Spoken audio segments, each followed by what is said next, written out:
Hey everybody, this is Jim at SP500chart.com. It is Sunday afternoon, May 4th, 2014. We're going to look at the S&P for what took place over the past week and what happened on Friday. After I remind you that the website and this video are for educational purposes only. Nothing stated at the side or in the video is intended to be used as investment advice. I can draw lines on charts, but you have to draw your own conclusions from your own research and make investment decisions that are suitable for your personal financial situation. I am not a licensed financial professional. I'm just a guy who draws lines on charts. So let's take a look. First thing I want to say is something strange happened. I did this video earlier and it vanished. I can't find it anywhere. That's a first.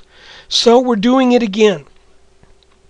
And basically, if we look at the week in review, I have, by the way, I have gotten rid of a few trend lines. I'm trying to keep this a little bit simpler. You'll see some new lines on here that I had put on the chart. When I made the video the first time, I made a few changes that were kind of live as we were going along. But lo and behold, now we're here with those changes without the benefit of my explanation. But let me just tell you what those changes were. A, we now have this support line drawn underneath our last two significant short-term bottoms.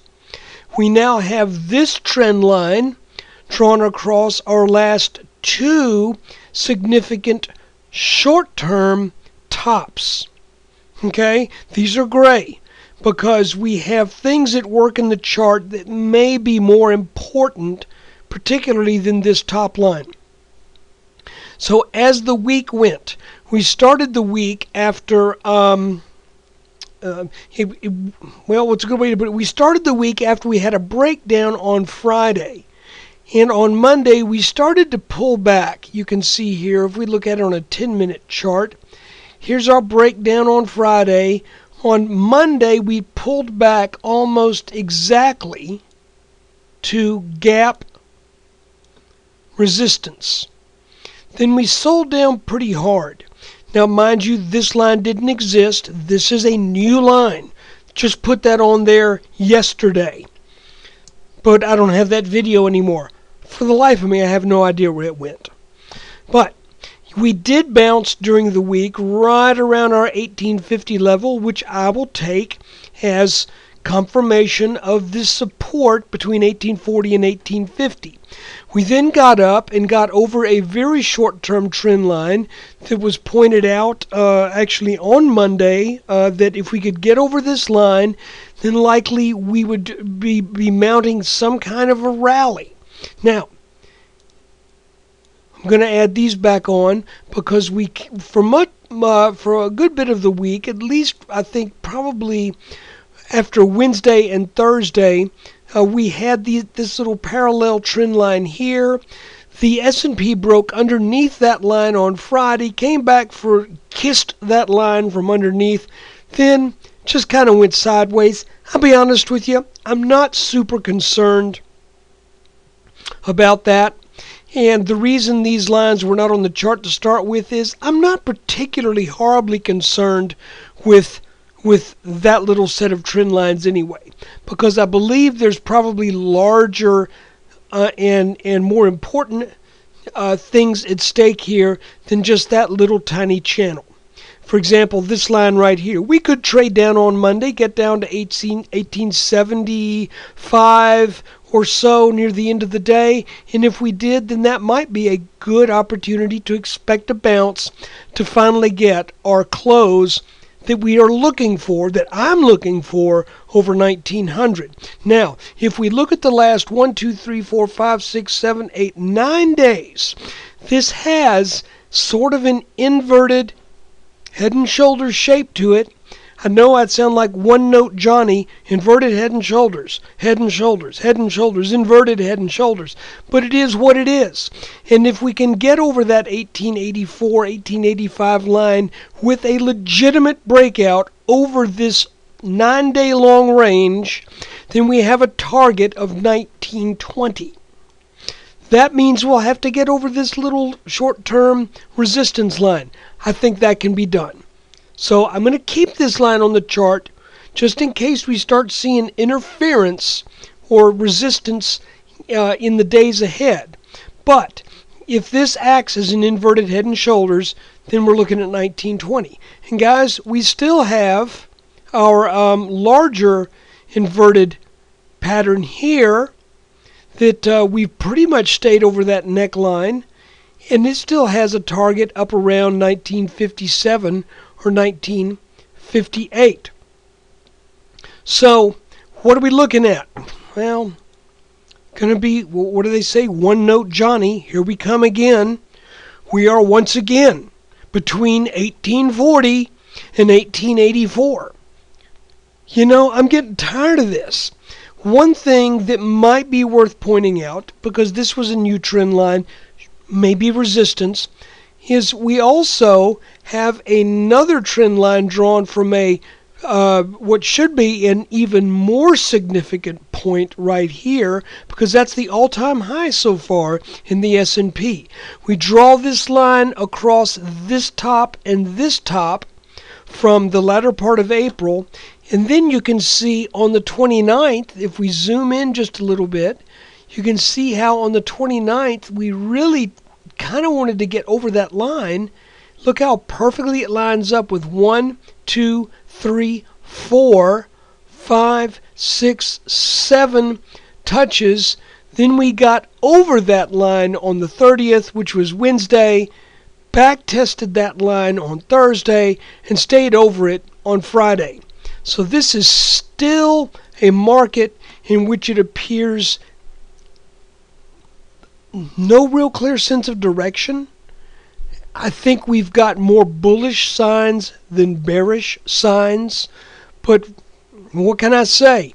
It's about time that the S&P either poops or gets off the pot, because we have effectively now for 1, 2, 3, 4, 5, 6, 7, 8, 9, 10 weeks, we have really gone nowhere. And if you go back and say 9 weeks, well, we've absolutely just gone sideways. So either we're going to get up to the mid 1950s, which again I think that's the more likely outcome. And I say that for two reasons. One, we've got some inverted shapes here that seem that stick out more on the chart than any top shapes. Now, we did have what appeared to be maybe a head and shoulders top right here, but you can see we made a new high before we came down and got underneath this support level, but quickly regained that support. So, let's just keep our fingers crossed. Maybe Monday, maybe Tuesday, we've got this line right here. If we go sideways for 2 more days, then we've got a date with this line. And if it does what it did the last 2 times, then we bounce up off that line, and hopefully, either before we get there or after we get there, hopefully we get that move up over 1900. The other reason why I think the 1900 plus is probably a more appropriate outlook is simply the fact that this market has continued to surprise to the upside over and over and over again. And I just don't think now is the time, absent any significant chart reason, I don't think now is the time to say we're at a top. I think that would be guessing. Now, does that mean I would absolutely mortgage the farm that we are not at a top? No. What it means is I think the odds still favor that we make a leg up. That's it. That's all charting does. All the chart does is you're looking to better your chances. So that's why when we look at this chart, we don't say we should buy here on the 10th of April. No. you should buy down here. That's why when we get back up to here, do we buy when we get up to 1884? No, we buy down here. And if you're short term, when we get to 1884, you sell. But I'm not short term, okay? So I'm not really playing these swings. I'm in my positions, and I am waiting for confirmation of a new leg up or confirmation that it's about to hit the fan.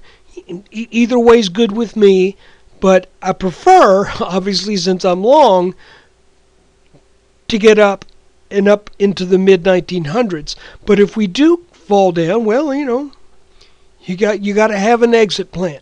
So guys, that is pretty much the video for this week. There was just one other thing I wanted to point out very briefly, and this is extremely minor, but maybe this is a little setup. Maybe. Okay, if you want to be bullish or if you want to be a bear, maybe that's a problem. So you can see that the chart doesn't always give you just one choice. Sometimes you can make it look the way you want it to look. But the fact is, we're over this trend line that I just pointed out to you. I think that should have a little bullishness to it. And maybe this is a little descending wedge. And perhaps people just wanted to exit on a Friday afternoon, not knowing what kind of news we might see over the weekend. So maybe that's why we saw a little bit of this weakness late in the day. Let's see what we get on Monday. Guys, I just want to thank you for taking time out of your day to watch this. Again, looking for that 1900 or greater close that I think should be the first real sign that the S&P is ready to put on 60 or 70 points, at least from where we are right now. Once we get over 1900, I think we'd probably put on 55, 60 points perhaps. So there you have it, guys.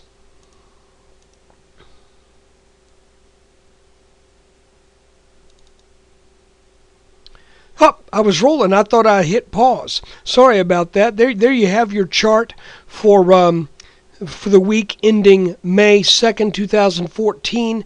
Thanks for watching. Thank you for your support.